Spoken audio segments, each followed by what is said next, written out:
Our children are born with the fists of their fathers, and mothers give birth to welfare dollars. Into violence they're squeezed, and by violence they'll be devoured.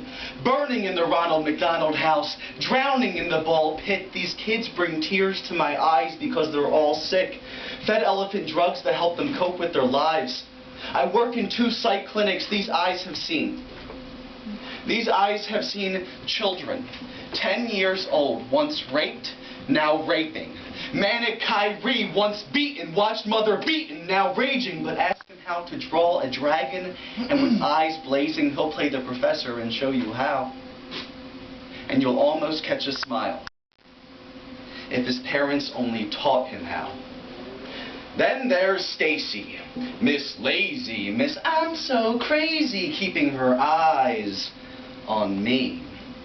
Me keeping my eyes on my job, keeping my feet on my toes, knowing how she blurs the lines between fantasy and reality. But when Papa don't preach and Mama brings a man into the house who devours your innocence for lunch, well, that shit seems pretty unreal to me too.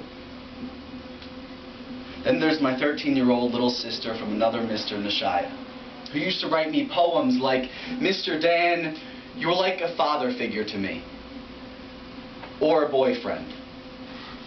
And it's so sad that she doesn't know the difference. Nishaya, my favorite that I wasn't supposed to have, who I last remember locked up in 4-point cuffs to a restraint bed with salted tears painting spider webs on the side of her head, she looked at me and said, Mr. Dan, yes, Nishaya, I'm too young to be this tired.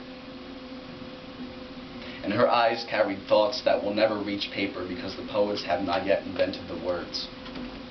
And anyone who says that man is made in the image of God blasphemes, because it is children who are made in the image of God. And to those misled children, I say, do not look for gold and silver in shiny places, because the world is not so simple. And to those parents, those wayward parents who led them astray, I say, do your fucking jobs.